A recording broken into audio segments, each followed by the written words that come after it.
Hi hello నమస్తే, నేను కృష్ణాంజనేయులు. ముఖ్యమంత్రి చంద్రబాబు నాయుడు చాలా సీనియర్ పొలిటీషియన్. ఆయన 4వసారి ముఖ్యమంత్రి బాధ్యతలు తీసుకున్నారు. ఇప్పుడు 95లో, 99లో, 2014లో, 2024 ఇప్పుడు 4వసారి ముఖ్యమంత్రి. అయితే చంద్రబాబు నాయుడు ఇప్పుడు ముఖ్యమంత్రి అయిన తర్వాత ఆయన చేస్తున్నటువంటి వ్యాఖ్యలు రాజకీయపరమైనటువంటి కావు, రాజకీయపరమైనయే. రాజకీయ ప్రత్యర్థుల మీద విమర్శలు ఉంటాయి కాదనటం వల్ల ముఖ్యమంత్రి స్థాయిలో ఉన్నటువంటి ఒక నాయకుడు మాట్లాడేటువంటి మాటకి, లేకపోతే ఒక ప్రతిపక్షంలోనో అధికారంలో లేనటువంటి వాళ్ళ మాటలకి కొంత వ్యత్యాసం ఉండాలి. అధికారంలో ఉన్నటువంటి వాళ్ళు ఆరోపణలు చేయటం కన్నా తప్పులు జరిగితే తప్పులు చేసిన వాళ్ళ మీద చర్యలు తీసుకోవడం అనేది చాలా ఇంపార్టెంట్. అయితే చంద్రబాబు నాయుడు కొంచెం దుడుకుగా వైఎస్ఆర్ కాంగ్రెస్ పార్టీ మీద, జగన్మోహన్ రెడ్డి మీద తీవ్రమైనటువంటి వ్యాఖ్యలు చేస్తూ వస్తున్నారు. అవి ఒక రకంగా అధికార పక్షాన్ని ఇరకాటంలో పడేసేటువంటి విధంగానే ఉంటున్నాయి. సరే, సమస్య అది తిరిగి తగిలేంత వరకు తెలియదు. ఇప్పుడు సుప్రీంకోర్టుకు సంబంధించినటువంటి వ్యవహారం, లడ్డు సంబంధించినటువంటి అపచారానికి సంబంధించినటువంటి వ్యవహారంలో చంద్రబాబు నాయుడు దగ్గర నుంచి, పవన్ కళ్యాణ్ దగ్గర నుంచి మాట్లాడిన అందరూ వైఎస్ఆర్ కాంగ్రెస్ పార్టీ మీద దాడి చేసి వదిలిపెట్టిన తర్వాత ఇప్పుడు సుప్రీంకోర్టు వీళ్ళకే ప్రశ్నలు వేసినటువంటి విషయం మనం చూసాం. ఇది ఒక రకంగా అధికార పక్షానికి ఇబ్బందికరమైనటువంటి పరిస్థితిగా ఇది ఒకటే అనుకుందాం. ఈ ఒక్క అంశం గురించే నేను చంద్రబాబు నాయుడు దుడుకుగా మాట్లాడుతున్నాడని నేను అంటంలా. ఇది ఒక్క అంశం మాత్రమే కాదు. ఈ అంశం మీద ఆల్రెడీ వేరే వీడియో చేశాం కాబట్టి ఈ సుప్రీంకోర్టు ఏం చెప్పింది, అధికార పక్షం యొక్క ఇబ్బంది ఏంటి అనేది వేరే వీడియో ఉంది కాబట్టి దాని మీద నేను ఎక్కువ మాట్లాడాను. ఇంకా అసలు ఇలాంటి దుడుకుగా ఏ స్టేట్మెంట్లు ఇచ్చాడు, ఏమి వ్యవహరించారు అనేటువంటి అంశాన్ని కానీ మీరు ఒక్కసారి గమనిస్తే, మొన్న విజయవాడకు వరదలు వచ్చాయి, విజయవాడ మునిగిపోయింది. ఆయన ఏదో బురదలో తిరిగాడు, వరదలో తిరిగాడు, ఏదో చేశాడు, ఫెయిల్ అయిందే, సక్సెస్ అయింది, సెకండరీ. అదే ఆ సంగతి తర్వాత. ఆ అంశాన్ని అలా కొనసాగుతున్న నేపథ్యంలో ప్రకాశం బ్యారేజీ దగ్గరకు ఒక 5 బోట్లు పట్టుకొచ్చాయి. ఒక 3 బోట్లకు సంబంధించినటువంటి వ్యవహారము, ఆ 3 బోట్లు వైఎస్ఆర్ కాంగ్రెస్ పార్టీ వాళ్ళే అని తేల్చారు. అధికార పక్షంలో ఉన్నాడు. సరే, ఇది వైసీపీ వాళ్ళే అని తెలిస్తే వాళ్ళ మేము చర్యలు తీసుకోవడం ఇవన్నీ ఓకే. చంద్రబాబు నాయుడు ఏం స్టేట్మెంట్ ఇచ్చాడు నేరుగా? ప్రకాశం బ్యారేజీని కూల్చేసి కొన్ని దిగువ ప్రాంతంలో ఉండే కొన్ని ఊళ్ళకు ముంచేసి లక్షలాది మందిని చంపేయాలనేది పెద్ద కుట్ర జరిగింది. ఈ కుట్రకి ఎవరు అర్జుడు అంటే జగన్మోహన్ రెడ్డి. దాన్ని ఇంప్లిమెంట్ చేసినోడేమో మాజీ ఎంపీ నందిగం సురేష్, తలశీల రఘురాం, ఇలాంటి వాళ్ళందరూ అన్నీ చంద్రబాబు నాయుడు మాట్లాడాడు. భారీ నీటిపారుదల శాఖ మంత్రి రామానాయుడు మాట్లాడాడు, కొల్లు రవీంద్ర మాట్లాడాడు. ఇలాంటి వాళ్ళు ప్రభుత్వంలో ఉండేవాళ్లే ఈ విధంగా అసలుకి కుట్ర కోణాలని ఏకంగా చేశారు.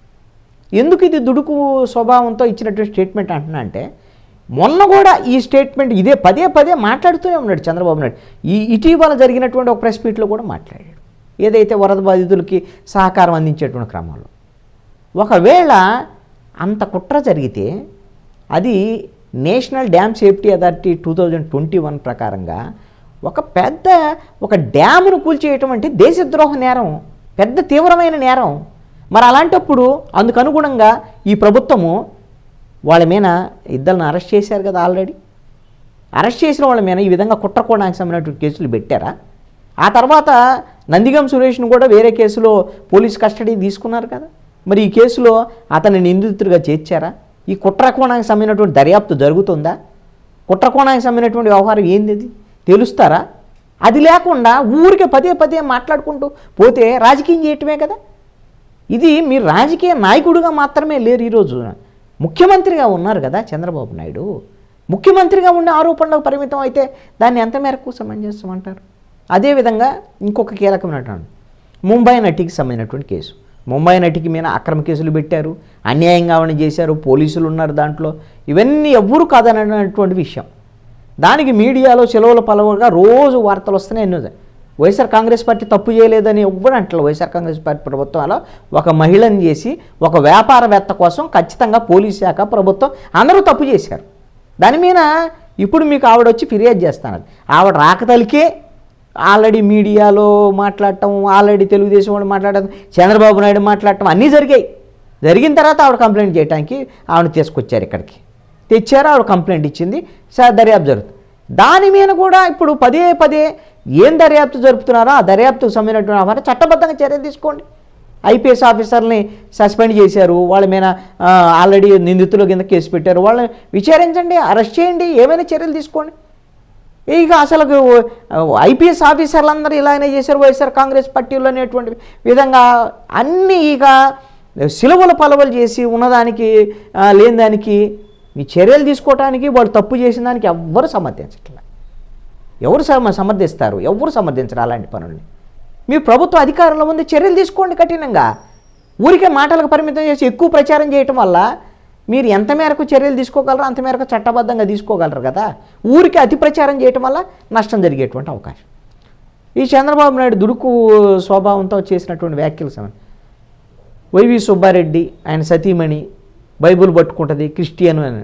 చాలామంది ఇప్పుడు విజయమ్మో లేకపోతే షర్మిలానో జగన్మోహన్ రెడ్డో భారతీయో వీళ్ళు క్రిస్టియన్లు అంటే ఓకే, జనం అందరికీ తెలుసు, వాళ్ళు కూడా అంగీకరిస్తారు కదా.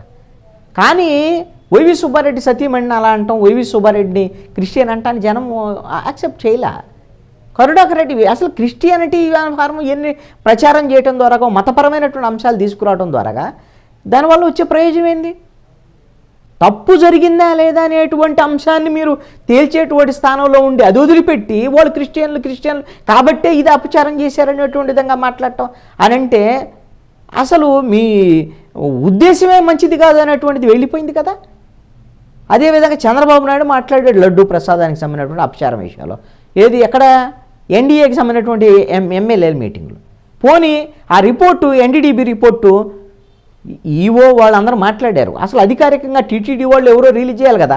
చంద్రబాబు నాయుడు మాట్లాడిన మరుసటి రోజే ఆ తెలుగుదేశం పార్టీ అధికార ప్రతినిధి ఆన వెంకటరమణారెడ్డి వ్యంగ్యంగా మాట్లాడే ఆయన తెలుగుదేశం పార్టీ ఆఫీసులో రిలీజ్ చేస్తాడు. అసలు మీరు ప్రభుత్వంలో ఉన్నారనేటువంటి స్పృహ లేకుండా ప్రభుత్వం చేయాల్సినటువంటి పనికి పార్టీ చేయాల్సినటువంటి పనికి డిఫరెన్స్ తెలియకుండా ఉంటే ఇది తప్పుల వల్ల నష్టపోయేదానికి అవకాశం ఉంటుంది. ఒకసారి మరి ప్రభుత్వంలో ఉండాలి, పునరాలోచన చేసుకో.